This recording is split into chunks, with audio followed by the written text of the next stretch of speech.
오늘의 주요 뉴스입니다. 김건희 여사가 검찰 조사 이틀 전 결자 해지하겠다며 대면 조사를 받겠다는 결심을 주변에 전한 것으로 확인됐습니다. 김 여사가 대면 조사에 대한 생각을 주위에 전한 사실이 알려진 건 이번이 처음입니다. 단독 보도합니다. 경찰이 시청역 역주행 사고를 낸 60대 운전자에 대한 구속영장을 신청했습니다. 블랙박스에 녹음된 엔진 음향 분석 결과 가속 페달만 밟았다는 국과수 감정도 영장에 담은 것으로 전해졌습니다. 단독 보도합니다. 위메프와 티몬의 정산 지연 사태로 불안해진 소비자들이 위메프 본사를 찾아 환불을 요구했습니다. 정부도 긴급회의를 열고 대책 강구에 나섰습니다. 야권이 추진해온 최혜병 특검법이 국회 재표결 문턱을 넘지 못하고 이번에도 폐기됐습니다. 한동훈 대표 체제가 출범한 국민의힘에선 최소 3표의 이탈표가 나왔습니다.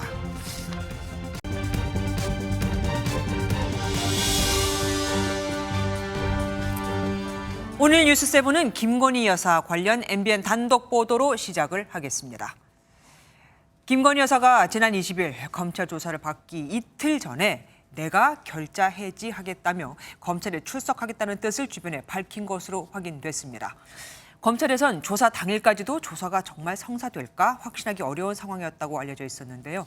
수사팀이 김 여사 측으로부터 조사에 응할 뜻을 확실하게 전달받지 못했을 가능성이 있긴 합니다만 지금까지 알려진 사실과는 달리 김 여사가 미리 조사에 나설 결심을 했던 겁니다. 먼저 이혁재 기자가 보도합니다. 김건희 여사는 지난 20일 도이치모터스 주가 조작 사건과 명품 가방 수수 의혹과 관련해 검찰 조사를 받았습니다. MBN 취재 결과 김 여사는 조사받기 이틀 전 대면 조사를 받겠다는 결심을 했던 것으로 확인됐습니다. 지난 18일 김 여사는 많은 분들께 폐를 끼쳐 마음이 무겁다며 정정당당하게 수사받고 결자 해지하고 싶다고 주변에 말한 것으로 파악됐습니다. 김 여사가 대면 조사에 응하겠다고 결심한 건 도이치 사건뿐만 아니라 명품백 사건도 포함한 것이었던 걸로 전해졌습니다. 김 여사가 대면 조사에 대한 생각을 주변에 전한 사실이 알려진 건 이번이 처음입니다. 당초 김 여사 측은 명품 가방 조사는 서면 조사로 충분하다는 입장이었던 걸로 알려져 왔는데 조사 이틀을 앞두고 대면 조사에 응하기로 마음을 굳혔다는 사실이 새롭게 드러난 것입니다. 이 같은 김 여사의 결심에 따라 명품백 사건을 맡았던 김 여사 측 변호인은 조사 당일 서울 창성동 경호처 부속청사에서 조사 입회를 대기했던 것으로 확인됐습니다. 결국 이날 오후 도이치 조사가 먼저 진행됐고 이어 명품백 조사도 이어졌습니다.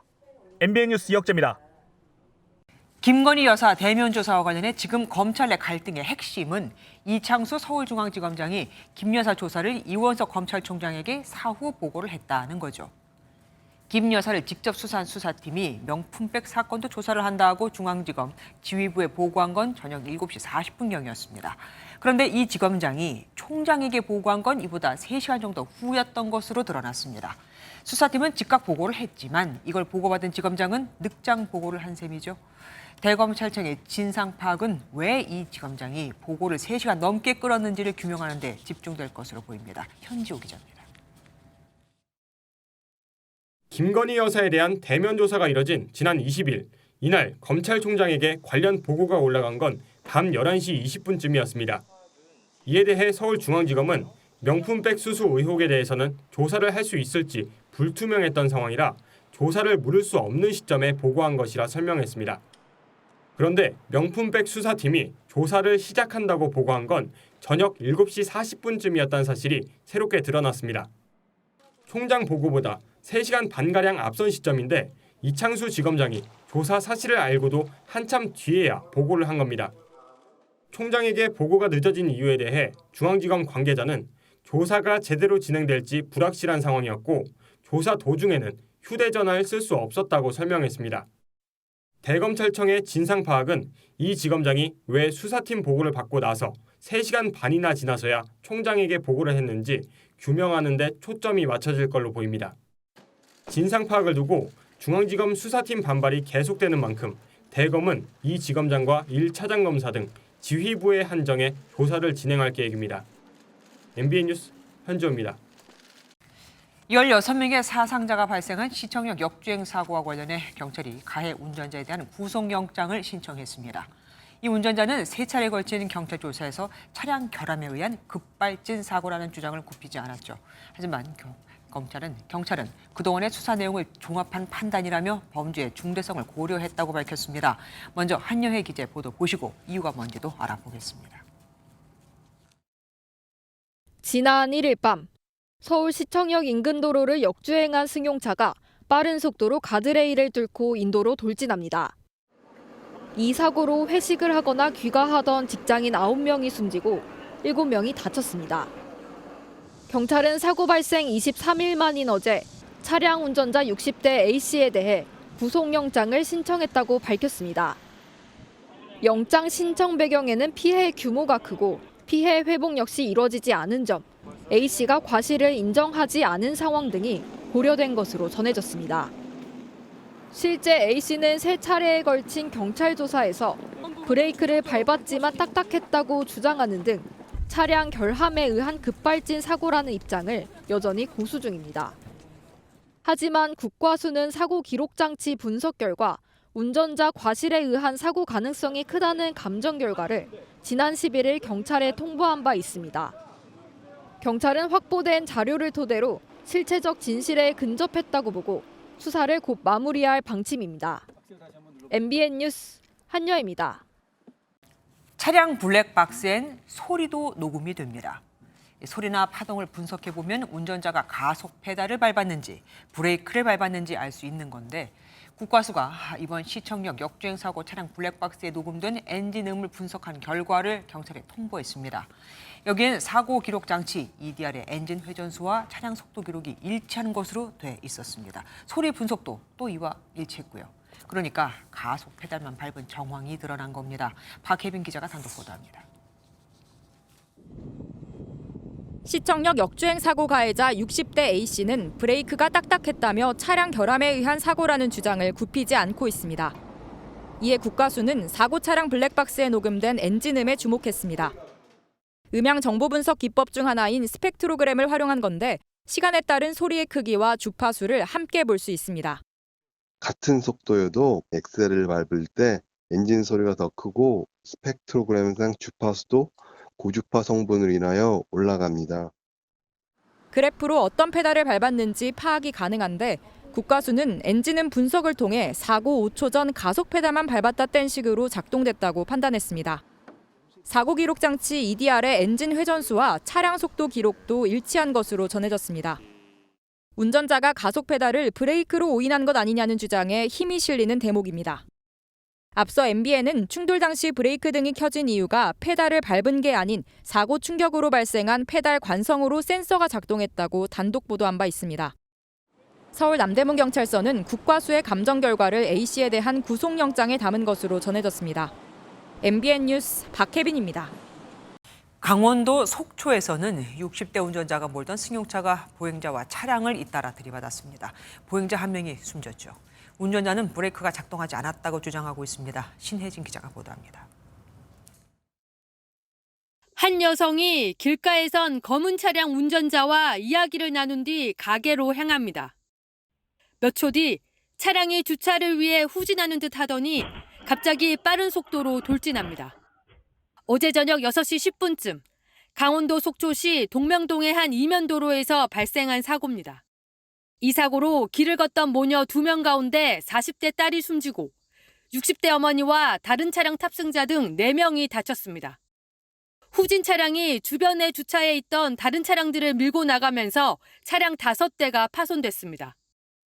차가 방금 나가면서 저게 밀리면서 그 모녀 치고 차는 저게 가로수 저게 박히고 이런 거예요. 사고를 낸 운전자는 60대 여성인데 주차하던 중 브레이크가 작동하지 않았다고 주장하는 것으로 알려졌습니다.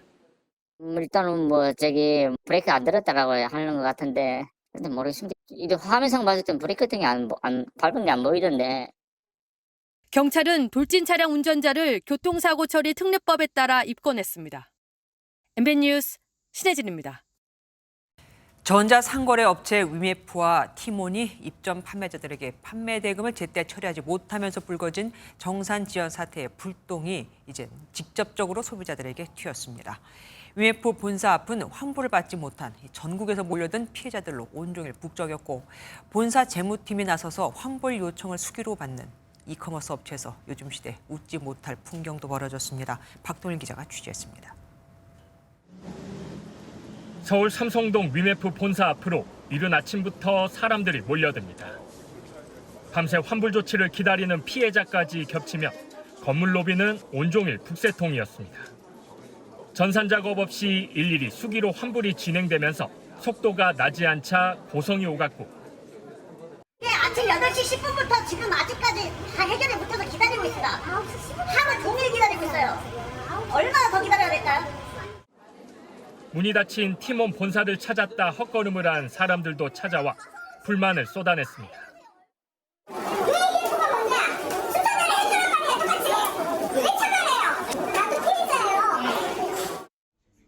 오랜 기다림 끝에 환불 조치가 된 소비자는 안도의 한숨을 내쉬었습니다.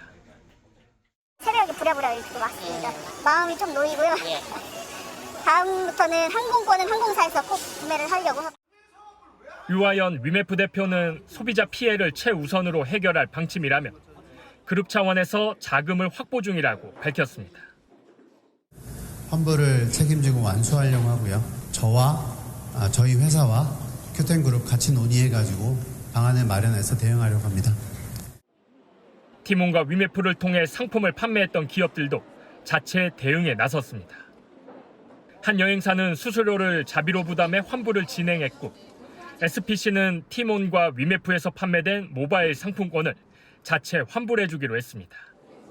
당장 급한 불은 껐지만 소비자의 추가 환불 요구와 업체들의 미정상 금액 해결 등 진짜 문제는 이제 시작이라는 지적입니다.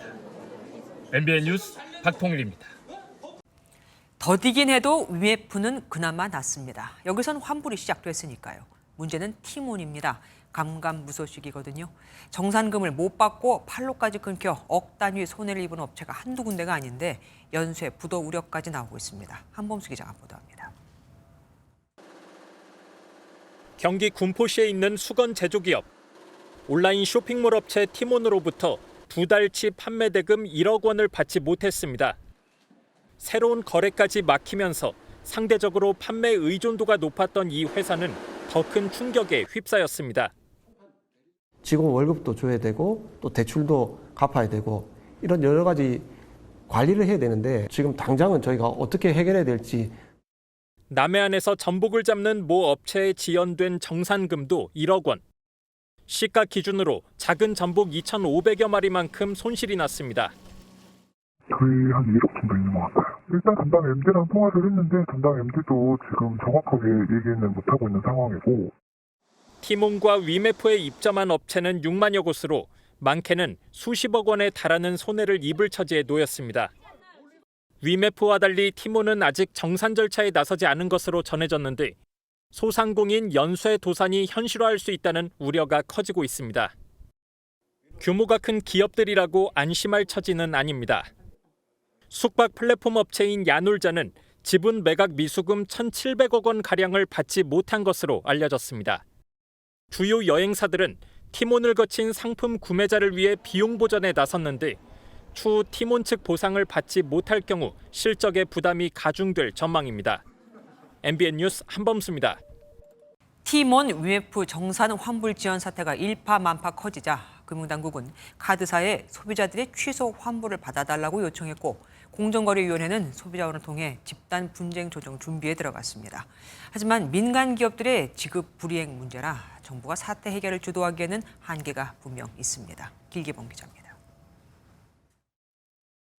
티몬 위메프 정산 환불 지연 사태가 발생하자 카드사에는 취소 환불을 요청하는 민원이 쏟아졌습니다. 평소 하루 20-30건에 그치던 취소 환불 요청 건수는 수천 건까지 늘었습니다. 하루에 몇십 건 이상 나오는 이슈가 아니거든요. 5-6천 건이 되니까 업계 전체적으로 한 약 3만 건 가까이 추산이 됩니다. 소비자가 오픈마켓에서 카드 결제를 하면 카드사와 결제 대행사인 피지사를 거쳐 전자상거래 플랫폼과 판매자에게 대금이 지급되고 결제 취소는 역순으로 진행됩니다. 원칙적으로는 결제 대금이 돌아와야 카드사가 환불을 해주지만 업체가 자금난을 겪고 있고 고객 피해가 커지는 만큼 금융당국은 일단 카드사가 환불에 최대한 협조해달라고 요청했습니다. 하지만 자칫 카드사가 손실을 떠안을 수 있어 금융당국이 강제할 수도 없는 상황입니다. 정산자금 관리 체계와 관련해서는 이 유입된 자금이 다른 용도로 사용되지 않고 정산자금으로 사용될 수 있도록 공정거래위원회는 위메프 등의 조사 반원을 보내 현장 점검을 벌였고 소비자원을 통해 집단 분쟁 조정 준비에 들어갔습니다. 전반적으로 저희가 지금 사태랑 관련해서 어떤 의무 위반이 있는지 좀 살펴볼 예정입니다. 문화체육관광부도 여행업계의 계약 이행을 당부했지만 근본적으로 민사상 채무 불이행 문제라 정부가 사태 해결을 하기에는 한계가 있다는 지적입니다. MBN 뉴스 길기범입니다.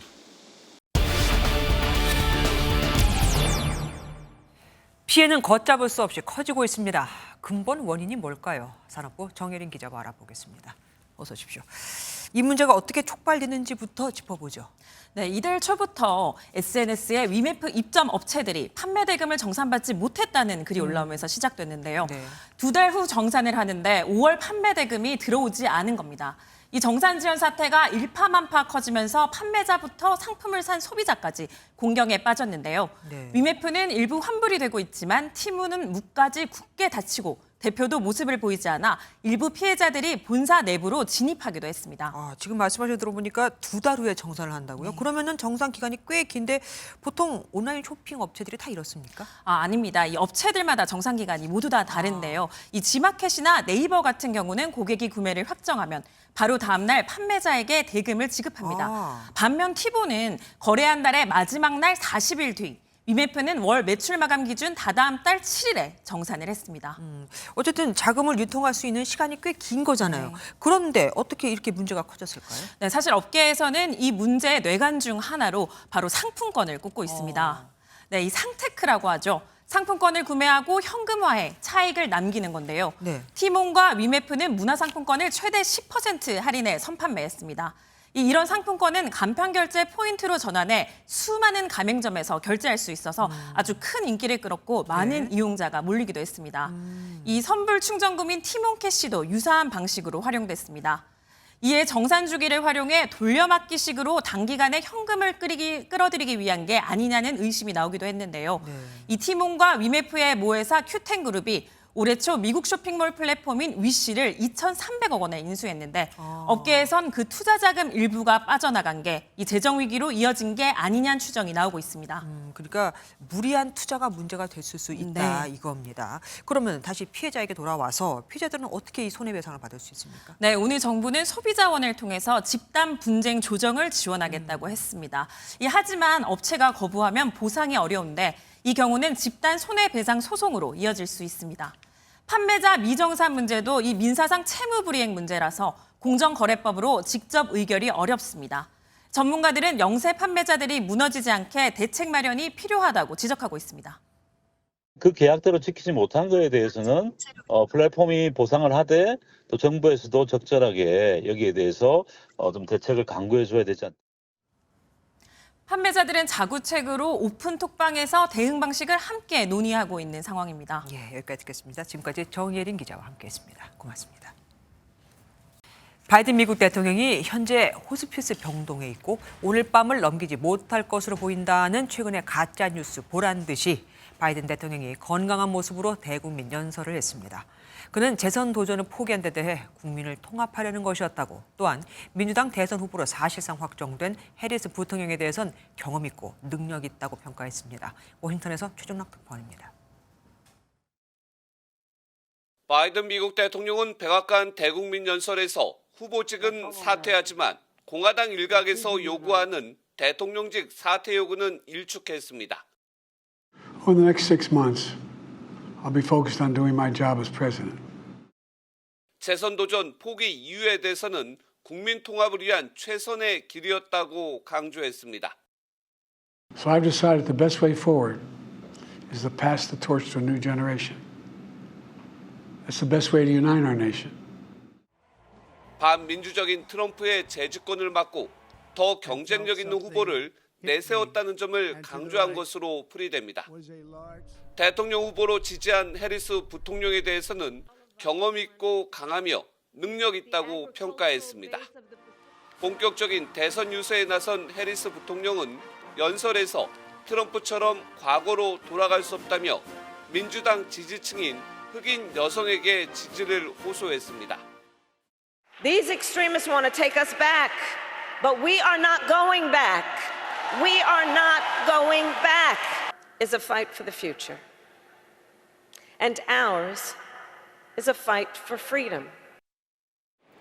바이든 대통령의 연설에도 미국 안팎에서는 대외 정책력, 영향력 약화 등 급속한 내임덕에 대한 우려가 나오고 있어 극복 과제로 남을 전망입니다. 워싱턴에서 MBN 뉴스 최중락입니다. 비격 사건 이후 여유로워 보였던 트럼프 전 대통령. 여론조사 결과 엎치락 뒤치락 해리스 부통령에게 쫓기면서 상황이 바뀌었다고 판단을 한 걸까요? 해리스에게 극단적 좌파, 미치광이 등등 막말을 쏟아내고 있습니다. 주진희 기자입니다. 해리스 부통령의 등판 이후 치루어진 첫 뉴스에서 트럼프 전 대통령이 막말을 쏟아냈습니다. 해리스 부통령을 미치광이 거짓말쟁이라고 부르면서 과거 출연했던 예능 프로그램 어프렌티스처럼 해고를 언급한 겁니다. She is a radical left lunatic who will destroy our country. So now we have a new victim to defeat. Lion Kamala Harris. Lion. L-Y-I-N apostrophe. Kamala, you're fired. Get out of here. You're fired. 또 해리스의 약점으로 꼽히는 국경 문제와 민감한 낙태로 보수층을 파고들었습니다. As borders are, Kamala threw open our borders and allowed 20 million illegal aliens to stampede into our country. She wants abortions in the 8th and 9th month of pregnancy. That's fine with her. That's not abortion, that's the execution of a baby. 여기에 해리스가 자녀를 낳은 적이 없다는 점을 비꼰 벤스 부통령 후보의 과거 발언까지 소환되며 공화당은 맹공을 퍼붓고 있습니다. We're effectively run in this country via the Democrats, via our corporate oligarchs, by a bunch of childless cat ladies who are Kamala Harris, Pete Buttigieg, AOC. The entire future of the Democrats is controlled by people without children. CNN이 발표한 여론조사에서 트럼프가 49%의 지지로 해리스를 3%포인트 앞섰지만 해리스는 바이든 대통령보다는 높은 지지를 받았습니다. 초박빙 판세로 전환된 가운데 두 후보 측은 오는 9월 첫 번째 TV 토론을 위해 조율에 들어간 것으로 전해졌습니다. MBN 뉴스 주진입니다. 22대 국회 상황을 요약해주는 한 장의 사진입니다.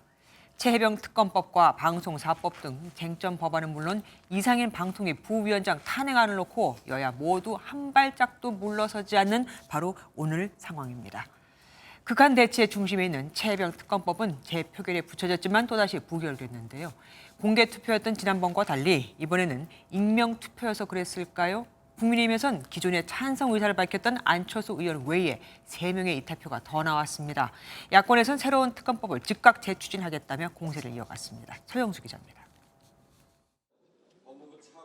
윤석열 대통령이 21대 국회에 이어 두 번째로 거부권을 행사한 최혜병 특검법이 또다시 국회 재표결 문턱에서 막혔습니다. 총 투표수 299표 중 가 194표, 부 104표, 무효 1표로서 부결되었음을 선포합니다. 국민의힘이 당론 반대를 채택한 것을 고려하면 최소 4명의 이탈표가 나온 겁니다. 지난 표결보다 반대가 늘었지만 한동훈 지도부는 일단 특검법을 방어하는 데 성공했습니다. 국가 체계를 뒤흔들고 국민을 혼란에 빠뜨리고 호도하기 위한 그야말로 또 다른 정쟁을 시작하기 위한 것에 불과한 것입니다. 방청석에 있던 해병대 예비역연대는 탄식과 야유를 쏟아낸 것은 물론 제3자 추천 방식의 특검법을 제안했던 한동훈 대표를 압박했습니다. 한동훈은 지금 당장 제3자 특검 발의하라! 야권도 표결 직후 규탄에 나섰습니다. 민심과 함께 하겠다던 한동훈 대표의 말은 헛말이었습니까? 민심을 짓밟는 이런 선택이 국민의힘의 미래이고 변화입니까? 최혜병 특검법이 다시 한번 폐기된 가운데 민주당을 포함한 야6당은 더 강화된 특검법을 또 발의한다는 계획입니다. MBN 뉴스 서영수입니다. 민주당은 단독으로 방송사법도 본회의에 상정했습니다. 당대표 취임 후 첫 의원총회에 참석한 한동훈 국민의힘 대표는 방송을 민주당 유튜브처럼 운영하겠다는 노골적인 선언이라며 강하게 비판했습니다. 한 대표 108명의 의원 앞에서 거대 야당의 입법 폭주에 단호히 대항하겠다고 선언했는데 108석 소수 여당이라는 현실적인 벽 앞에서 어떤 전략을 내놓을 수 있을지가 숙제입니다. 정태진 기자입니다. 취임 후 처음으로 의원총회에 참석한 한동훈 대표는 민주당을 민주주의 위협 세력으로 규정하고 단일 대우를 강조했습니다. 거야의 입법 폭주를 막겠다며 일단 방송사법에 대해 비판에 나섰습니다.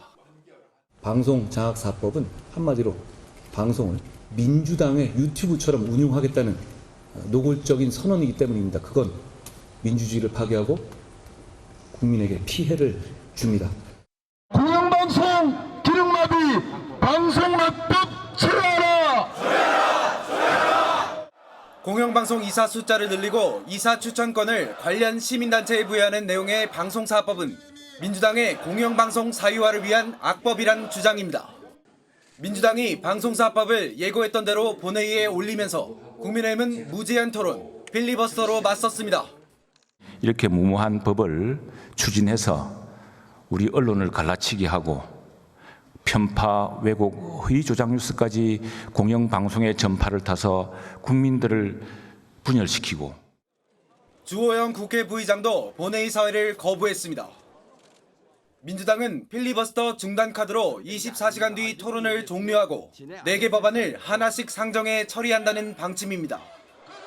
한 대표는 첫 일성으로 거야의 입법 폭주 저지를 외친 가운데 현실적으로 수적 열세를 극복할 묘수를 내놓을 수 있을지 관심이 쏠립니다. MBN 뉴스 정태진입니다. 야당은 또 이상인 방통위원장 직무대행의 탄핵안도 발의했습니다. 이상인 대행은 자진 사퇴할 것으로 알려졌는데요.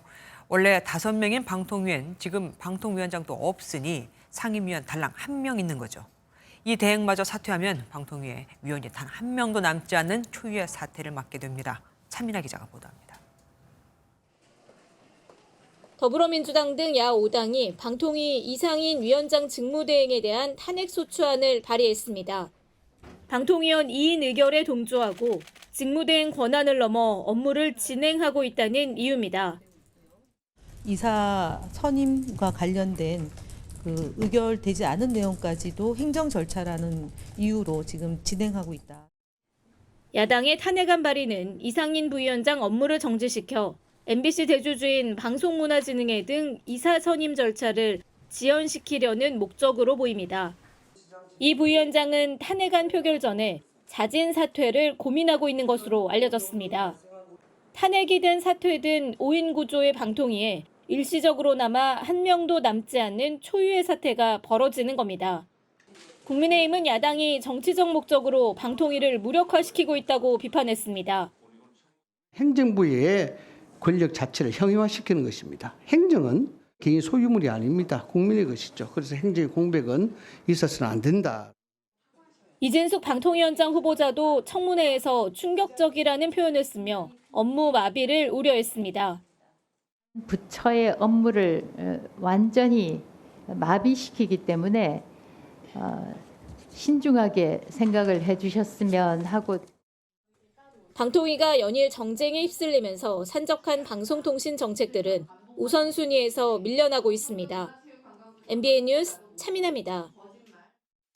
오고 가는 언쟁 매일 여의도는 전쟁 중 Talk to me. 정치 톡톡 시간입니다. 국회팀 민지숙 기자와 함께합니다. 어서 오십시오.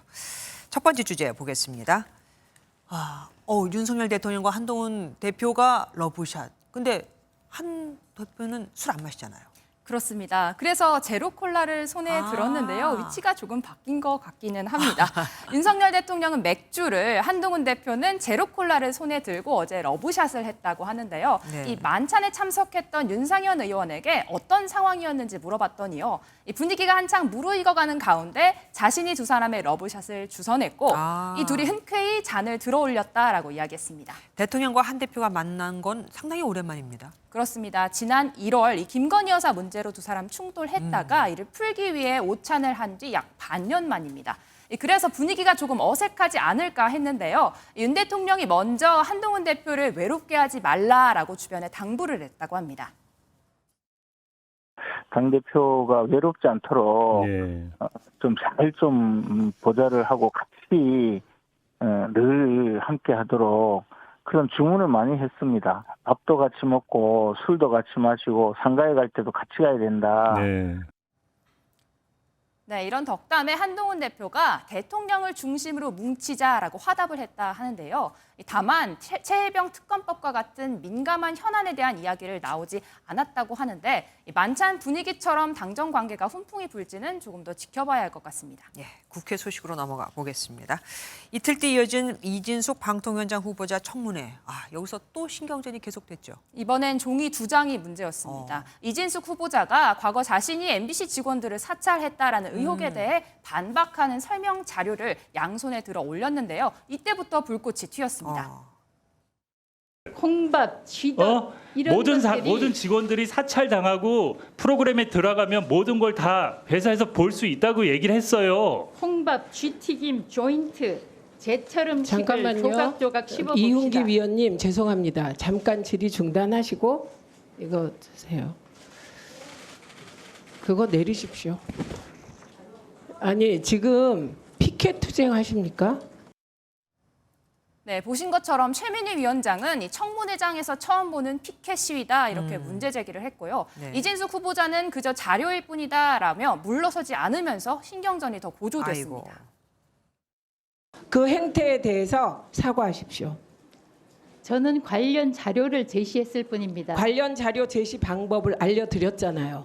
여당 다음부터는 간사에게 그러면 요렇게 여당 한 장으로 간사에게 드리겠습니다. 내리십시오. 네, 이 과정에서 최 위원장이 나이를 묻자 이 후보자 개인정보라 답할 수 없다라고 받아치면서 분위기가 싸늘해지기도 했습니다. 그래서 사과는 했습니까? 네, 사과를 했습니다. 15분 동안 공방을 이어가다가 불편하셨다면 사과드린다라고 이야기를 했는데요. 하지만 1시간이 채 지나지 않아서 이 후보자 기자 시절 선후배 사이였던 민주당 의원과 눈싸움을 벌이는 장면이 포착됐습니다. 이진숙이 방통위원장이 되는 것은 나라의 비극입니다. 한국의 괴벨스를 우리는 앞으로 보게 될 것입니다.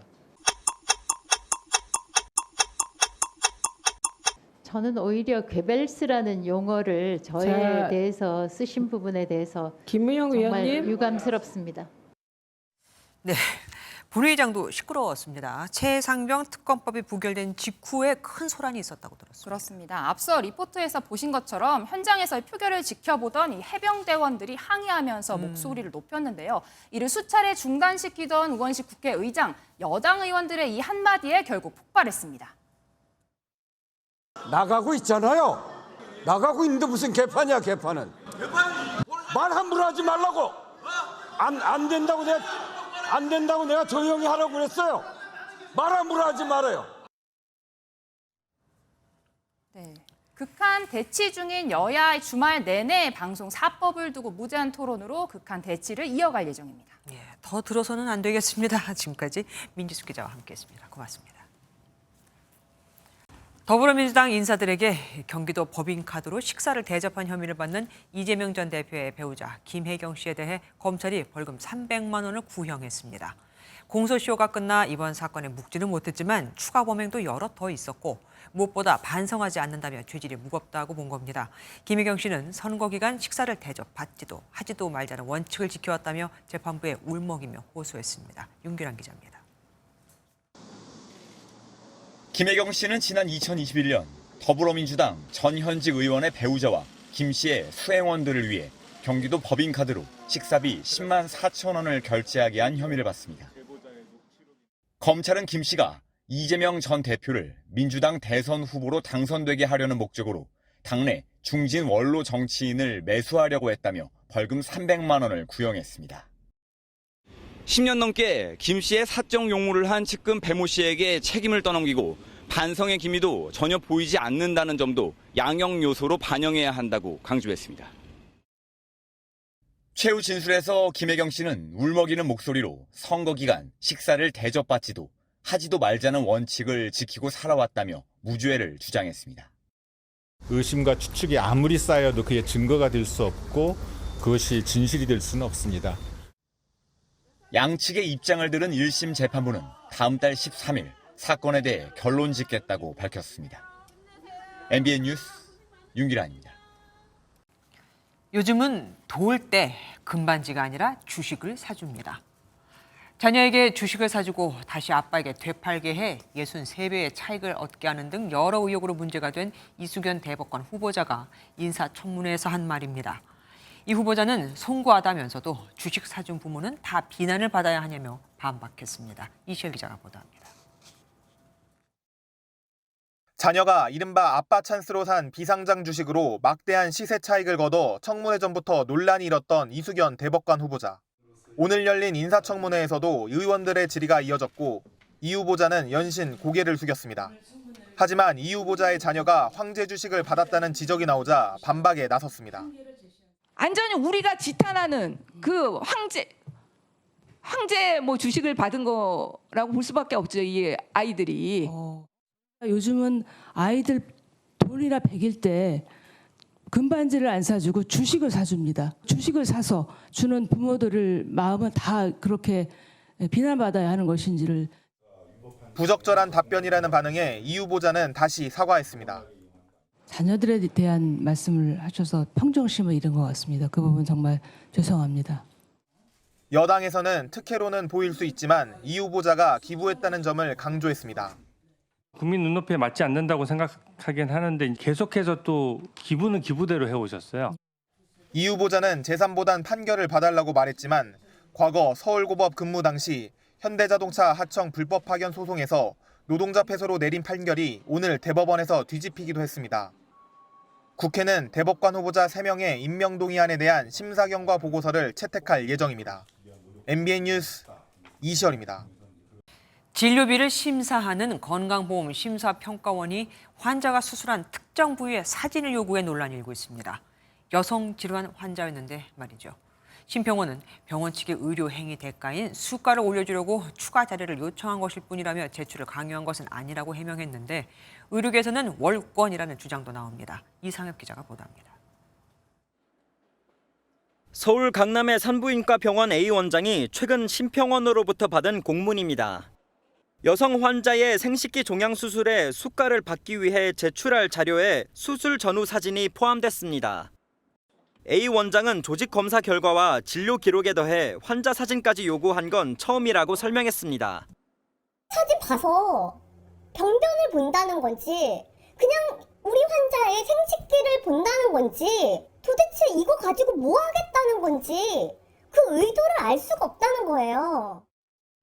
심평원은 MBN과의 통화에서 수가 인정 과정에서 농양 절개술로만 수가가 인정돼 수가를 더 인정해 주려고 추가 자료를 요구한 것이라고 해명했습니다. A 원장은 한 번의 수술에서 생식기 종양 적출술과 함께 피부 종양 적출술을 동시에 수가 신청을 했는데 심사 과정에서 수가가 낮은 농양 절개술 하나만 인정받은 겁니다.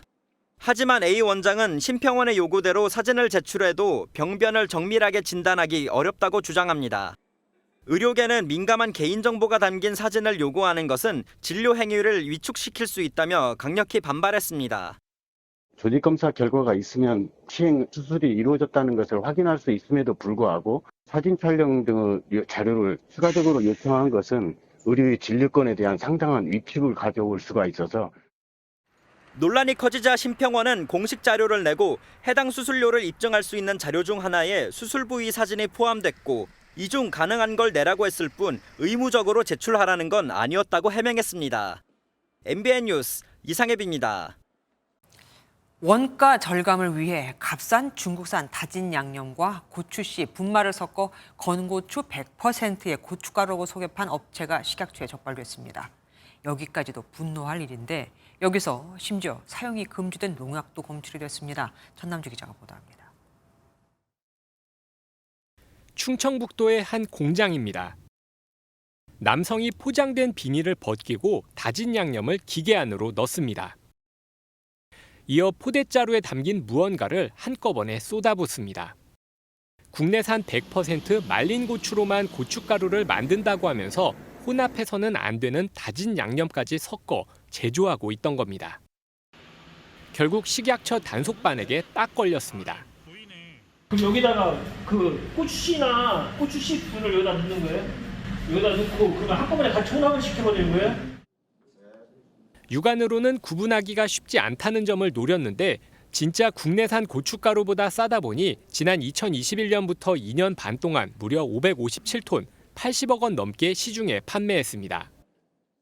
국산은 키로당 25,000원에 고춧가루 거래되고 있는데 이거를 다대기 고춧가루 같은 경우는 19,000원에서 2만 원이니까 정상품의 76에서 80%로 거래된다고 보시면 될 것 같습니다.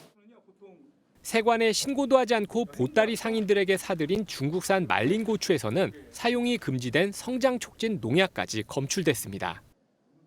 해당 업체 관계자는 적발된 중국산 말린 고추를 다시 쓰기 위해 관할관청에 폐기한 것처럼 허위 보고한 뒤 폐기업자에게 돈을 주고 다시 빼돌리는 대담함도 보였습니다. 식약처는 이 업체 대표를 식품위생법 위반 등의 혐의로 구속했습니다. MBN 뉴스 전남주입니다. 지난 코로나19 팬데믹 당시 정부가 소상공인에게 지원한 현금 지원 가운데 무려 3조 2천억 원이 부적절하게 지급된 것으로 파악됐습니다. 코로나 피해와 상관이 없는 태양광 업체 같은 곳에 혜택이 가는가 하면 심지어 보이스피싱 범죄자들에게까지 지원금이 지급됐습니다. 강재묵 기자가 보도합니다. 허승호 씨는 대학교 인근 상권에서 가게를 운영 중입니다. 코로나19 당시 어려운 상황에서도 영업을 이어왔던 허 씨는 당시 정부의 지원금에 대해 의구심이 많았다고 회상합니다. 그러니까 아예 장사를 안 해버리는 거예요. 그 마이너스 폭이 커지니까 보상금을 많이 받는 거예요. 그냥 오히려 장사를 안 했으면 보상금이라도 많이 받아서. 감사원이 코로나19 당시 소상공인에게 준 정부 지원금을 조사한 결과 잘못 지급된 액수가 3조를 넘었다고 밝혔습니다. 코로나19로 인한 피해가 확인되지 않은 사업자를 지원한 금액이 3,007억 원. 실제 피해 규모 이상으로 과대 지원한 금액은 2조 6,847억 원에 달했습니다. 재난지원금을 부정하게 받아낸 업체도 있던 것으로 드러났는데 이들 중에는 보이스피싱, 대포통장 유통 등 범죄에 활용된 유령법인이 포함됐습니다. 감사원은 코로나 시국이 전례 없던 사회적 재난 시기임을 고려해 담당 공직자의 책임을 묻지는 않기로 했지만 부당한 방법으로 지원금을 수령한 사안에 대해서는 환수 조치를 진행하라고 중기부에 통보했습니다. MBN 뉴스 강재묵입니다. 필리핀에서 가사 도우미 100명을 선발하기로 하고 시범적으로 서울 시민을 대상으로 신청을 받고 있죠. 신청이 쇄도하고 있기는 한데 홍콩이나 싱가포르와 비교해서 왜 우리만 이렇게 비싼 월급을 줘야 하는 거냐는 불만의 목소리도 점점 더 커지고 있습니다. 황정 기자가 보도합니다. 오는 9월 필리핀에서 올 가사 도우미를 신청할 수 있는 애플리케이션입니다. 지난 17일 접수를 시작한 이래 앱 두 곳의 신규 회원 가입자만 2,000명, 재직증명서 등 까다로운 서류 제출까지 모두 마친 사람도 벌써 300명에 이릅니다. 상대적으로 젊고 영어 사용이 가능하다는 점이 인기를 끌고 있는 이유로 풀이됩니다. 다만 우리나라 최저임금제를 적용해 최대 월 230만 원의 월급을 줘야 한다는 점은 여전히 불만 아닌 불만으로 남았습니다. 당장 필리핀 도우미가 일상화돼 있는 홍콩과 싱가포르와 비교할 때 2배에서 3배 정도 많은 수준입니다. 230이라는 금액이 순수 이제 한 가정에서 지출이 된다면은 그게 적은 금액은 아니라서 맞벌이라고 하더라도 많이 부담스러울 것 같아요. 홍콩은 외국인에 대해 최저임금제를 차등해 적용하고 있고 싱가포르에는 최저임금 개념이 아예 없습니다. 현재 내국인 가사 도우미와 간병인 분들의 임금 수준은 맞벌이 부부들이 감당하기에 부담이 큰 것이 현실입니다. 9월이면 한국에 올 필리핀 이모들이 최저임금 외국인 근로자 차등 적용 제도 도입과 관련해 새로운 화두를 던지고 있습니다. MBN 뉴스 황전입니다. 전동 킥보드 사고는 지난 5년 동안 5배나 증가했고 사망자 수도 3배나 늘었습니다. 10대 청소년들의 무면허 킥보드 사고도 계속해서 늘고 있는데 이 정도면 업체도 문제 아닐까요? 여전히 운전면허 소지 여부를 제대로 확인하지 않고 빌려주고 있으니까요. 안정모 기자가 보도합니다. 헬멧을 쓰지 않은 킥보드 운전자들이 빠른 속도로 중앙선을 가로질러 달립니다. 경찰이 뒤쫓아가며 정차 명령을 했지만 멈추기는커녕 고개를 부리듯 아찔한 주행을 이어갑니다. 결국 덜미를 붙잡힌 이들은 모두 운전면허가 없는 10대 청소년이었습니다. 지난달 경기 일산 호수공원에서는 무면허 여고생이 몰던 킥보드에 남편과 산책 중이던 60대 여성이 치여 숨지기도 했습니다. 횡단보도 건너려고 그러면 걔네들이 샥 지나가면은 그냥 가슴이 철렁한 거야. 헬멧 안 쓰고 다녀요, 걔네들. 엄청 위험하죠. 현행법상 전동 킥보드는 운전면허가 있는 사람만 사용해야 하지만 대여 절차를 들여다보면 허점투성입니다. 전동 킥보드를 빌리는 앱에는 이렇게 운전면허가 필요하다는 안내 문구만 있을 뿐 실제로는 제대로 된 인증 절차가 없어 누구든 빌릴 수 있는 상태입니다. 지난해 10대 청소년이 무면허로 전동 킥보드를 몰다 경찰에 적발된 사례는 2만여 건으로 3년 새 5배 넘게 늘어난 것으로 조사됐습니다. 전동 킥보드 대여 업체가 소비자의 면허 소지 여부를 확인하도록 강제하는 법안이 지난 21대 국회에서 발의됐지만 국회 문턱을 넘지 못해 폐기됐습니다. 입법이 지지부진한 사이 위험천만한 무면허 킥보드들은 여전히 도로를 달리고 있습니다. MBN 뉴스 안정모입니다. 강원도 인제 소양호에 올해도 녹조가 발생했습니다. 사흘 전만 해도 25도 정도에 머물렀던 표층 수온이 오늘은 거의 30도에 육박했죠. 인제에는 어제부터 폭염특보가 내려졌습니다. 녹조 라떼로 변해버린 소양호, 장진철 기자가 포착했습니다. 넓은 강 전체가 마치 녹차를 풀어놓은 듯 초록빛을 띱니다. 배가 지나간 자리는 더 짙은 녹색으로 변합니다. 수도권 주민들의 식수원인 소양강 상류에 지난해에 이어 올해도 녹조가 발생했습니다. 심각한 거예요. 보통 이제 시간 가는지. 물고기 잡을 때 문제가 될까요? 네. 호수에 직접 들어와 봤습니다. 물은 차갑다기보다는 따뜻하다는 표현이 맞을 것 같고 이렇게 물은 녹색으로 변했습니다. 녹조가 생긴 이유는 장마 뒤 찾아온 더위 때문입니다. 강원도 인제군에는 어제부터 폭염특보가 발령됐습니다. 3일 전 25도에 머물렀던 표층 수온이 오늘은 28.5도까지 올랐습니다. 많은 비에 상류에서 내려온 흙탕물은 가라앉았지만 표면의 유기물은 높은 기온에 노출돼 녹조가 된 겁니다. 지난해에도 같은 장소에서 발생해 한 달 넘게 이어진 녹조에 관리당국은 비상에 걸렸습니다. 이번 주말부터 단계적으로 조류 차단막, 수류 확산 선박 및 녹조 제거선 등을 설치 운영하여 수자원공사는 50km 넘게 떨어져 있는 취수탑 주변까지는 확산하지 않아 아직 식수에는 문제가 없다고 밝혔습니다. MBN 뉴스 장진철입니다. 1년 중 가장 덥다는 중복이었죠. 이 중복의 위험에 걸맞게 서울에는 올해 첫 폭염 경보가 내려졌습니다. 사람만 더운 게 아니다 보니 더위에 지친 동물들도 이 아이스케키를 즐겼습니다. 이서영 기자가 보도합니다. 호랑이 2마리가 헉헉거리면서 방사장을 걸어내려옵니다. 내리쬐는 떼약볕이 어지간히 더웠는지 고기 특식이 숨겨진 얼음 더미를 연신 핥아 먹습니다. 호랑이가 털이 너무 많아서 더울 것 같아요. 호랑아 더운데 힘내. 코끼리들도 물에 동동 띄워진 수박을 집어먹다가 이내 시원한 물에 몸을 완전히 맡깁니다. 하마들은 물에서 더위를 잠깐 식히나 싶더니 시원한 제철 과일과 채소로 슬금슬금 다가가 천천히 맛보기 시작합니다. 하마들은 제일 좋아하는 음식인 당근과 얼린 수박을 와그작 깨먹으면서 무더운 여름을 즐겼습니다. 한 해 가운데 가장 덥다는 중복답게 서울 전역에는 올여름 첫 폭염경보가 발령됐습니다. 폭염경보는 일최고 체감온도가 35도를 넘는 상태가 이틀 이상 이어져 피해가 예상될 때 내려집니다. 찜통더위에 도심 속 사람들에게 양산과 휴대용 선풍기는 이제 필수품이 됐습니다.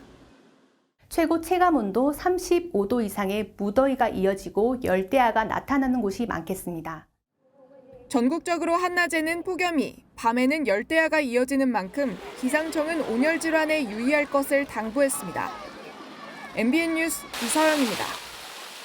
북한이 우리 측의 쓰레기 풍선을 살포한 게 벌써 10번째. 그런데 이번엔 특히 주목해야 할 부분이 있습니다. 우리 영토의 풍선이 낙한 비율이 96%나 됐거든요. 이전엔 10개 보냈으면 많아도 5개 정도밖에 도착을 안 했는데 말입니다.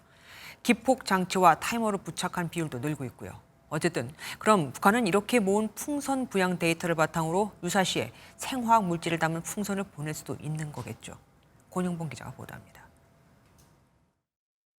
옥상에서 소방대원이 소화기로 종이에 붙은 불을 끕니다. 그러자 잔해에 기폭장치로 추정되는 물체가 나옵니다. 북한이 풍선 안에 넣은 타이머로 기폭장치를 터뜨려 발생한 화재로 추정됩니다. 군 당국은 북한이 쓰레기 풍선에 기폭장치와 타이머를 부착한 비율이 초기보다 높아졌다고 분석했습니다. 문제는 이번에 북한이 부양한 약 500개 가운데 480여 개가 우리 측에 떨어져 낙하율도 96%로 크게 늘었다는 겁니다. 낙하 개수가 공개되지 않은 4차 살포 당시를 제외하고 가장 높은 수치입니다. 북한이 풍선에 생화학 물질을 담아 날린다면 치명적일 수 있다는 우려가 나오지만 안전상의 이유로 군 당국은 격추가 아닌 낙하 후 수거 방침을 고수하고 있습니다. 내용물이나 또 어떤 방식의 차이에 따라 변할 수 있는데 위험한 물질이 들어있다면 그것은 우리 대한민국을 공격하는 것이겠죠. 반복적인 풍선 살포가 유사시 생화학 무기를 목표 지점에 정확히 낙하시키기 위한 데이터를 쌓으려는 목적이란 분석이 나옵니다. 이에 따라 풍선을 군사분계선 인근에서 요격하는 등 북한의 도발을 막기 위한 근본적인 대책을 마련해야 한다는 목소리가 커지고 있습니다. MBN 뉴스 권용범입니다. 필리핀에 엄청난 인명, 재산 피해를 발생시킨 태풍 개미가 대만에 상륙하며 강풍과 폭우로 인한 피해가 속출했습니다. 일부 지역에는 나흘간 1,800mm의 물 폭탄이 쏟아져 사상자만 280명에 달했죠. 중국도 남부 지역이 태풍 개미의 영향권에 들면서 바짝 긴장하고 있습니다. 윤지원 기자입니다. 공사장 펜스를 붙잡고 서 있던 남성들이 펜스와 함께 나가 떨어집니다. 옥상 구조물이 바람에 날아가고 건물 잔해가 떨어지며 차량을 덮칩니다. 최대 시속 230km의 강풍을 동반한 제3호 태풍 개미가 필리핀을 지나 대만에 상륙하며 피해가 속출하고 있습니다.